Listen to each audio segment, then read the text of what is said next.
morning, everyone. It's Kathleen with you today, and I have a very special guest. Her name is Crystal Griffith, and she heads up. I was going to ask you, are you the CEO or the president of Medical Mom Warriors? I go with founder at this point. Okay, I can understand that. How did you get involved? What is it, and how did you get involved in it? Great questions. So, Medical Mom Warriors came about because of a personal journey that I have been on, not only as a patient, but also a mom of an extremely medically complex kiddo with 24 diagnoses. And I realized we're lacking massive advocacy skills in the medical arena, and we're missing the key components of understanding how to fight the myths. For example, being able to fire your doctors because there's not a good connection. And then really understanding how do we get over the isolation and the loneliness when we have chronic illnesses, when we are walking through those journeys. You and I were just on a summit that we heard over and over again about people with breast cancer and how isolating and lonely it was. And it was just them because no one knew what to do for them and no one knew how to interact with them. And it's so important that we come alongside medical mamas because that is the absolute trifecta perfect storm of isolation for them because they can't get out of the house. They have to take care of their kid full time. And truly, when they don't have people who understand why they have to cancel at the last minute, they lose friendships really fast because their friends don't understand. And so I developed Medical Mom Warriors because I wanted to create community that was in depth, had an amazing connection for each other, and we got it. We understood the anthem. Mm-hmm. What is your mission statement? It's actually empowering medical mom warriors with health, healing, and hope so they can move from overwhelmed to confident in the middle of medical chaos. Because the reality is our medical chaos is not going anywhere. As much as we would like it, as much as we know God can heal in an instant. I've personally had many instances of that.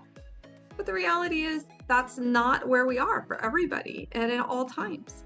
And there are mountains and valleys that we have to walk as patients and as caregivers. Absolutely. I have a friend that she's been caregiving for her daughter for, I think about 45 years. And she's got a binder this thick, and she carries it with her for every appointment. And then she gets a copy of what the doctor says or has written and sticks it in there. And some of them are like, well, let me keep that and copy it. And she's like, oh, no, because that's all she's got for an evidence to fight. Right. Exactly. Exactly. What do you encourage? How do you encourage the women? And I would say you also include men in this too, because they could be a parent just as desperate for help as a woman. How do you encourage them? And what do you recommend they start with? Well, first of all, to encourage them, I would encourage them to say, you've got to have that community because you have to know you're not alone. And you need to know WebMD and Google MD and now ChatGPT are not always the answer. But I would also encourage them to get a hold of multiple medical chronic groups because, like my daughter, she was suffering with a variety of issues and we couldn't just piece them together. And in fact, one of my missions is actually to develop a symptom database that we're working on right now for people to go in and put their symptoms in so we can begin to understand how to coordinate those symptoms and see what else it could be because the doctors aren't always understanding that and they don't have the medical background, to be honest, of putting those symptoms together. So when I was talking to a friend of ours, I was like, okay, she's dealing with all these things. And she just kind of stopped me. She goes, Crystal, we've been talking about your daughter for a couple of years now that we've been friends, she said, but have you ever considered Ehlers-Danlos syndrome? I'm like, what's that? I had no idea. Mm-hmm. And so that led me down, not a rabbit trail, but a research trail, because we have MD after our name for researching as medical mamas. And I think we should all be given honorary degrees for that, personally. Oh, I do too. It's crazy what we have to research, and then we learn, and then honestly, we become more knowledgeable than the doctors, And so when we went down that trail, I was like, oh my gosh, this explains all of these issues that she's been struggling with. And in fact, it began to explain why in June of 2020, when she kicked up, she fell on the floor and went paralyzed from the waist down. Oh, and we had no background to that. Like, it was literally out of the blue. She didn't twist something. She didn't hit something. She was just doing one of her little TikTok dances, right? She was 14 at the time. And she's like, I can't feel my legs. The doctors did every test they knew, and they came up with a diagnosis that I will tell you about because I want people to understand it, but we strongly disagree with it. It's called FND, Functional Neurological Disorder. The old name for it, when you came along and when I was younger as well, is called conversion disorder. It's really, right, yeah, I see you know that term. Yes, and basically, I've come to the conclusion their version of what they thought FND was, even up until 2 years ago, was hysteria. It was psychosomatic. The brain's just taken over, and if you just had less stress, it would solve the problem, and you caused this. Basically, is what we got. Oh, and I looked at, right. Mm-hmm. Yes, I could think of stronger terms, but I like your term. Oh, yeah. And so it took, now mind you, once FND goes in the record, I just have to center myself because it never comes back out. And then all the doctors, when you show up to the ER because she's got something going on, go, oh, she has FND. This is all in her head. The endometriosis is not in her head. The sudden onset of hearing loss, not in her head. The celiac, not in her head. The autism, not in her head. The asthma, not in her head. And the list could go on. But as soon as they see that diagnosis. So, but I share this to say this. If your people, your audience, which are amazing men and women, they will go and look up another person called Dr. Erin Nance, Nance. She actually is amazing, and she's usually wearing a UVA skull cap because she's a doctor. She's an orthopedic doctor.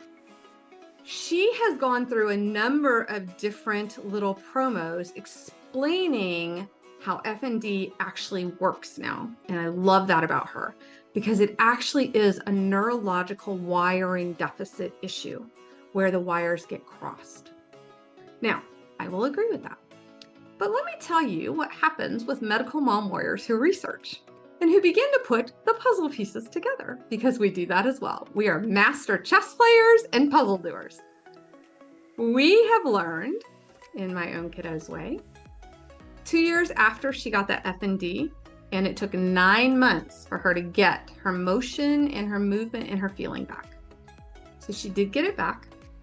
Looking at her today, you'd never know she has 24 diagnoses, let alone that she was paralyzed from the waist down for 9 months.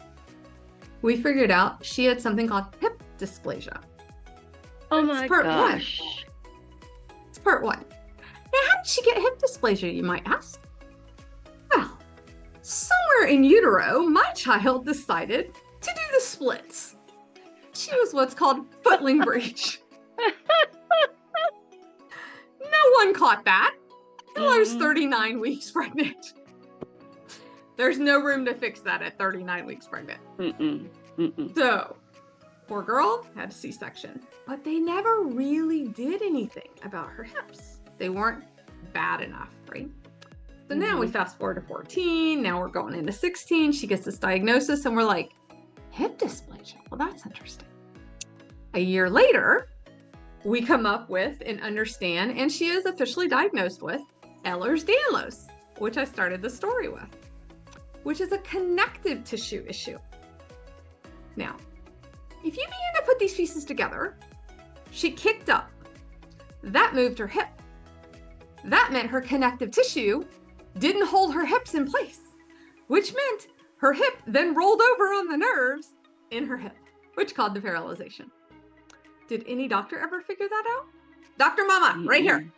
Dr. Mama figured it out. And now we have confirmation. You know, that is medical mom warriors. In a nutshell, we have to be the researchers. We run on caffeine. Mine is my sweet tea. You know, we are on hyper alert all the time because they call out for us in the middle of the night. Good night of sleep has been, she's going to be 20 in 2 months, 20 years since I've had some of that. And so, you know, being a medical mom warrior is a privilege, and it is. As much as our life is radically different than everybody else's, it is a privilege. And mine even more so, because it took us 10 years to get pregnant because of infertility. A living miracle. And we do know, and this might be good, because I bet you have some veterans in your audience. Do you have some military? Yeah. I bet I do. I want to share another little aspect then, because this is kind of newer information. Her dad, my ex, we were married for 24 years, and it took us 10 years to get pregnant. In that 10 years, we had to deal with anthrax in the world. So the military members got 3 to 4 rounds of anthrax shots. Oh, my son went through that. Active duty. Yep. He lost memories. It screwed up his life so bad, and he said, there is no reaction to anthrax. You're nuts. Right. I would encourage him to read this book called VAX-A. VAX-A. VAX? Correct. VAX-A. And I will send you the link because it's not widely known or distributed for a reason. But we now can actually track multiple of those 24 diagnoses my kid has to the effects of VAX-A through her dad. We knew at a very early age we were not going to follow a traditional route. While I was pregnant, I had to do a lot of research because my parents actually lost several children due to genetics, just how their DNAs came together. I'm a living miracle, so is my living sister, actually.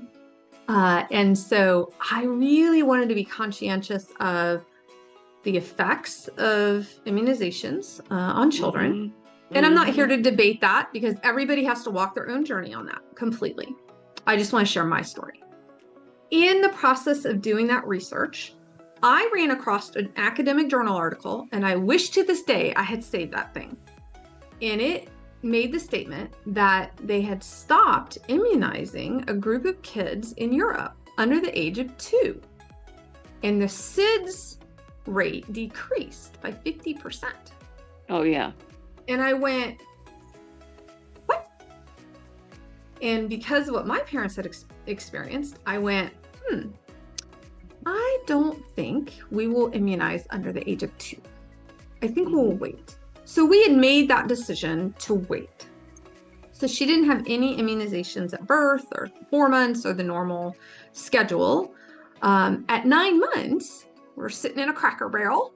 Gotta love my Cracker Barrel apple butter and biscuits, right?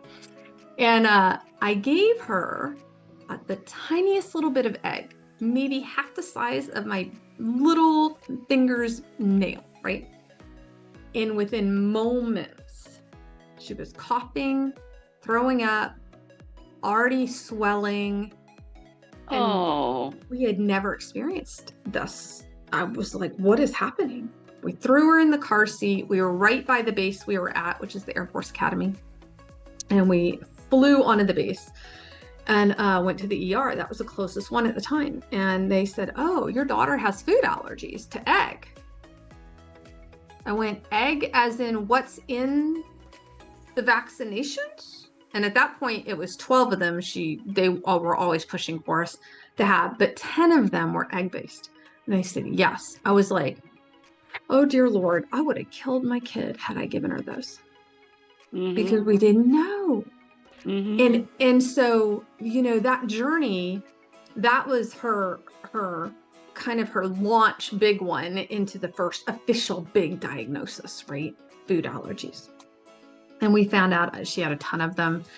It took us till she was 15, 16 to learn she has what's called MCAS, which is part of EDS.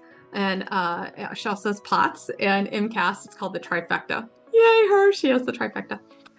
And, it's a journey.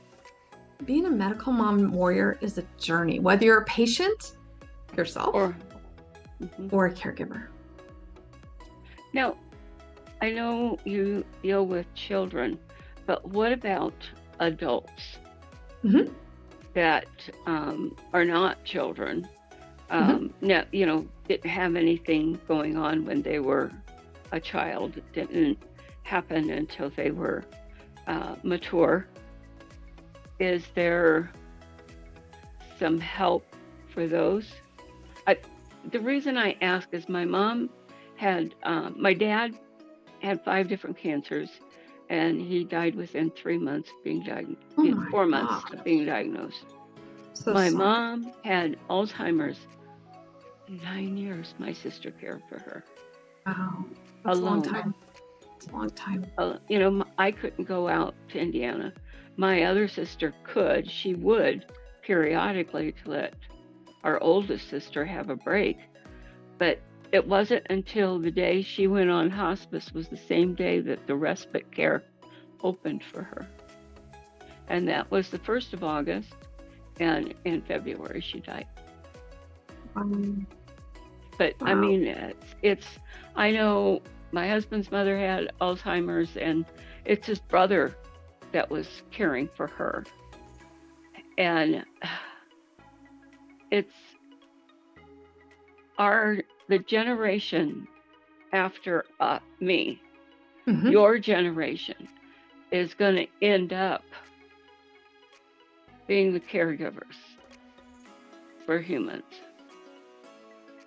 So, it's interesting that you say that, because one, I want to answer your question. Medical mom warriors, yes, loves men to come in, and you can be the patient. You don't have to have a child. You could be the patient. I had a TBI. I was the patient. And I still have cognitive issues from my TBI, and that was 30 years ago, right? So, and I have other things going on. So I'm the patient. And then my dad just got diagnosed with dementia, and my mom is still living. But my mom also had health issues. We always thought my dad was going to take care of my mom, right?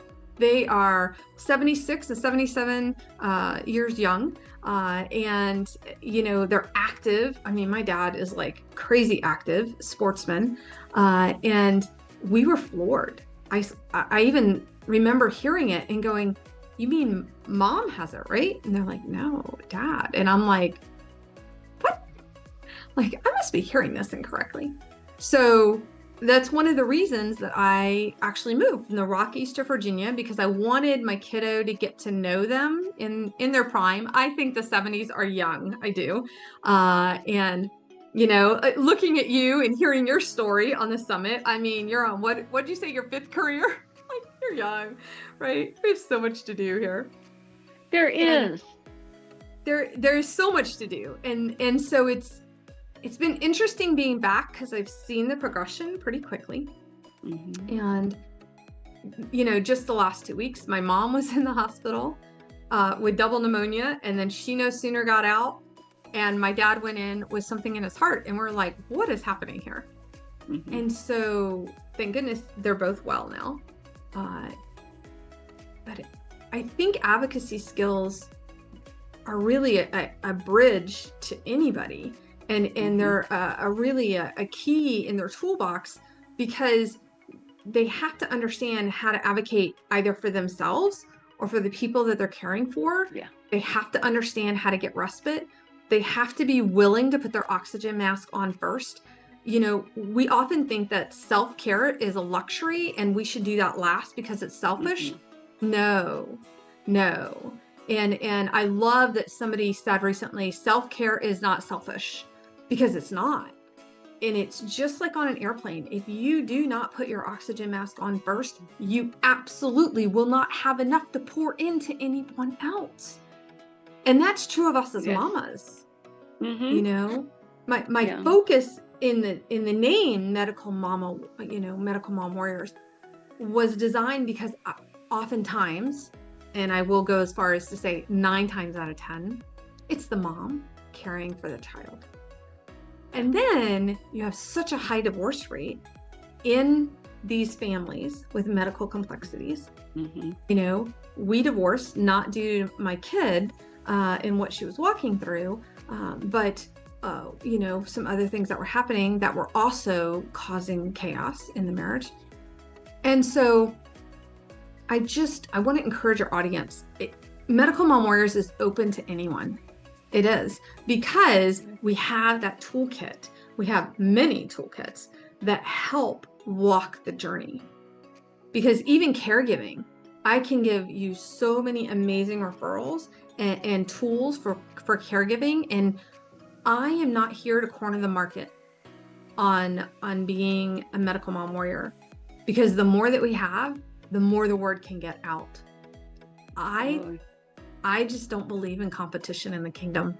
I think God's given us each our own unique gifts, talents, and abilities. And there are going to be some people that resonate with me, and there are going to be some people that resonate with somebody else. Right now, I happen to be the only one doing this. Well, you're a strong woman, and you're a leader, and you're following the King. So you had no choice in it. He has equipped you to go forth and do his work. And, you know, you don't have to, no one has to say, and God said, or anything like that. That's living a Christian life. It's Right. not proclaiming it and then not. So I want to ask one more question, and then we're going to wrap it up. I have a friend in Israel, a very close friend, and she's got cancer. She was caring for her mother and her brother and her father. Her mother finally went into a home. She was 100. Oh my gosh, that's amazing. And her brother was home, and they both died at the same time on the same day in different locations. Mm-hmm. And then her father, 102. Oh my gosh. Trying to find somebody to move in and help her because she has cancer. That's why I asked, is there anything, have you ever heard of anything like this in Europe or in outside the United States, or outside of the United States and Canada? Nothing that I'm doing, but I can tell you the database that we're working on that I mentioned earlier actually is twofold. The first one is about symptoms, but the second one is about resources. So we're actually putting that together right now. And the resources are actually, my initial focus is the states with the territories, but my outlook is for global. And so, because we do need these resources all around the world, and the financial resources that I'm looking into to try and partner with us, I want to have a global reach as well. I don't want them to just be in the US. I have so many friends across the world that are caring for special needs kiddos, a lot in the Caribbean, interestingly enough. And they desperately need the respite. They need the care. It's not available. Where they are is not considered a first world nation, obviously. And so that focus for all around the world is really important. You did mention they're in Israel, correct? Mm-hmm. Okay. I actually do think I just thought of a resource. I need to find the name for you, but I'll send it over Okay. to you Okay. to see if I don't know too much more about, but I do follow a particular lady that's very active in that particular resource, and they care for the elderly in Israel. Okay. And so let me see if I can find that resource and get that over to you. The other thing that I would encourage, if they speak English, to have a conversation with the American Cancer Society. Even though that's in America, they have global. And so they would just need to find out who that is over there to connect with them directly. But the American Cancer Society here actually does amazing things. Like they'll come in and have somebody come and clean your house if you have cancer. They'll help you with some transportation needs. They'll help you get food. The other thing that I would suggest is here in Newport News, Virginia, Yorktown, Virginia, where I am, we actually have what's called a free grocery store. It's a little different than a food pantry. So when people are looking for those things, don't always just look for a food pantry, look for what's called a free grocery store. And so you can come in once every 30 days and you can walk the shelves. They have fresh produce. They actually have a garden they pull produce out of. They actually have an agreement with Chick-fil-A for all their leftover chicken to come and be frozen. They have free meat. They work with the USDA, and so that automatically entitles them to a certain amount of cans, certain amount of meats. And so it's just a great opportunity because I volunteer there once a week, and I realize I'm like, wow, this is not only a fantastic resource, but they also do help with allergies. So many times at food pantries, you're really stuck. Like there's been times where my kiddo and I really could have used some help, and there wasn't an opportunity at the food pantry because they don't really deal with allergies. And so like for her to be celiac and need to be gluten-free, it's really hard, you know? And I know we've had so many here in the US, and, Thailand had that big, I think it was Thailand, the massive earthquake, and then there was another tsunami over there. And so when you think about those, weather-related issues that kind of take out entire towns, where do people with allergies then use resources from? And so that's something that's also been weighing on my heart a lot. So when kiddo and I have, some extra, we go to the store and we buy allergy friendly items to take to different places because we know how difficult that is. And we'll tag them and say, look, we get that you think this is regular spaghetti sauce or regular spaghetti. It's not. Please go put this on the allergy shelves, right? So there's something there for them. Oh, that is so wonderful. Absolutely wonderful. I bake. I love to bake. It's like I told my son, it's my love language. Love it. Yeah. And at one time I was doing it professionally, cottage style, at the markets. And I always made sure my baked goods were keto, gluten-free, and regular. Love it. Because those three were the biggies. And a lot of times people would buy the gluten-free and the keto, and they were only gluten-free, or they were, I can eat anything, but they were so good. And then when I left, I gave my spot to a little Austrian girl that came here, and she is a chef, a baking chef. And so her pastries picked my jaw up. You won't find any regular because she can't even be in a kitchen where it is. Hers is that bad. Yeah, so she is celiac probably. Yeah. So I am so happy I met you.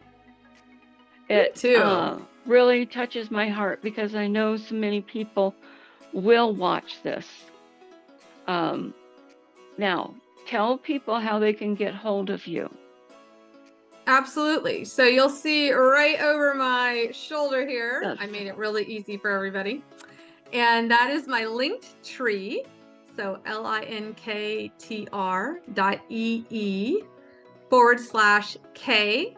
Crystal Griffith. So K as in the letter, and then Crystal, Crystal Griffith, Griffith. And you can always visit us at medicalmomwarriors.com. We are actually updating all of our information right now. Super excited because of that big summit we just had. And we were historic, weren't we? Oh, that was Yes, cool. we were. 84 hours, was it, or 85? 84 and some change. That change was important at that point. Yes, it was. It was very important. Well, I want the audience to know that there will be slides at the back after we go off, and they will have that information on there also. So you can pause it and be able to copy it down if you didn't get it the first time. And I encourage you, if you are in a situation that Crystal's been talking about, or you know somebody who is, please don't ignore it. Please contact them and get some help. Absolutely. Thank you again, Crystal, for being with us today. Thank you so much for having me. Take care, everybody.